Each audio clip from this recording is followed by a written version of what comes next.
Sir, எனக்கு குதிரையோட வேகமும் வேணும், ஆனா யானையோட நிதானமும் வேணும்.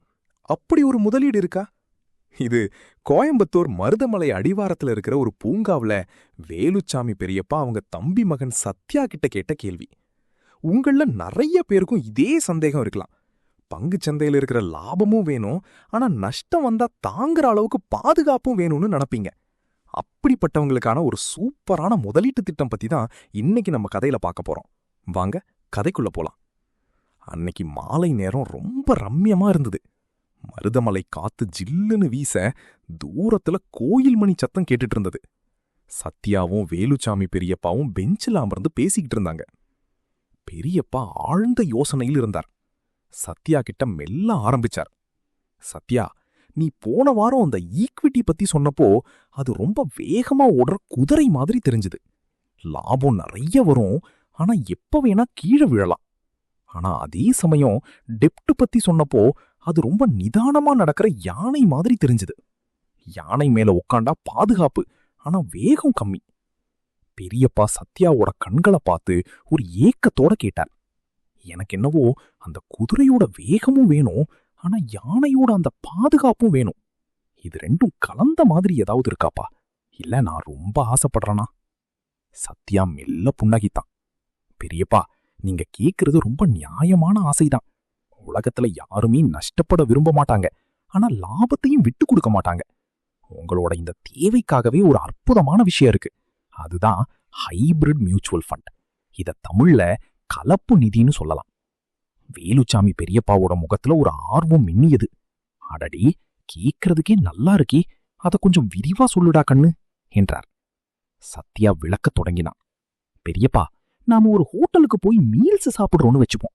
அதுல சாதம், சாம்பார், காரக்குழம்பு, தயிர்னு எல்லாம் இருக்கும். இதுல காரக்குழம்பு தான் ஈக்விட்டி. அது நல்ல ருசியா இருக்கும், ஆனா அதிகமா சாப்பிட்டா வயிறு எரியும். அதாவது லாபம் அதிகம், ஆனா ரிஸ்க்கும் அதிகம். தயிர் சாதம் தான் டெப்ட். அது ரொம்ப அமைதியானது, பாதுகாப்பு தர்றது. இந்த ரெண்டையும் சரியான அளவுல கலந்து சாப்பிடும்போதுதான் அந்த சாப்பாடு முழுமை அடையுது, வயிறும் நிறையுது.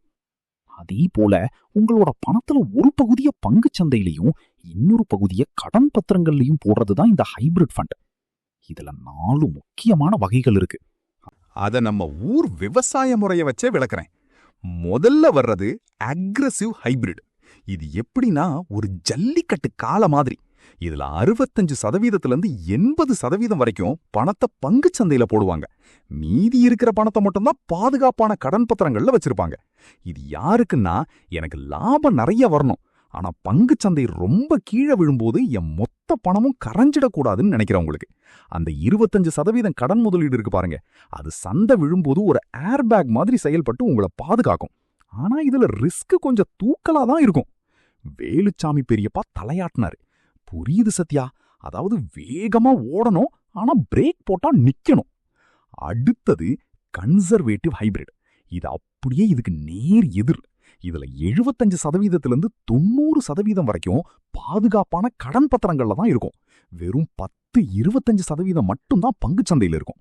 பெரியப்பா, இது உங்கள மாதிரி நிம்மதியான தூக்கம் வேணும்னு நினைக்கிறவங்களுக்கு ரொம்ப சிறந்தது. ஏன்னா உங்க பணம் பெரும்பாலும் பாதுகாப்பா இருக்கும். ஆனா அந்த 20% பங்குச்சந்தை முதலீடு பேங்க் எஃப்டி கொடுக்கிற வட்டியை விட கொஞ்சம் கூடுதல் லாபத்தை உங்களுக்கு தேடித்தரும். இது ஒரு தற்காப்பு ஆட்டம் ஆடுற மாதிரி. பெரியப்பா, இது போக பேலன்ஸ்டு ஹைபிரிட் ஃபண்ட்னு ஒன்னு இருக்கு. அது கரெக்டா பாதிக்கு பாதி. 50% ஈக்விட்டி, 50% டெப்ட். ஒரு சமநிலையான வாழ்க்கையை வாழணும்னு நினைக்கிறவங்களுக்கு இது ஒரு வரப்பிரசாதம். வேலுச்சாமி பெரியப்பா இடையில் புகுந்து ஒரு புத்திசாலித்தனமான கேள்வி கேட்டாரு. சத்யா, இப்போ ஒரு பேச்சுக்கு பங்குச்சந்தை ரொம்ப உச்சத்துல இருக்குன்னு வச்சுப்போம். அப்ப இந்த ஃபண்ட் மேனேஜர் என்ன பண்ணுவாரு? சத்யா உற்சாகமானா. சரியான கேள்வி பெரியப்பா.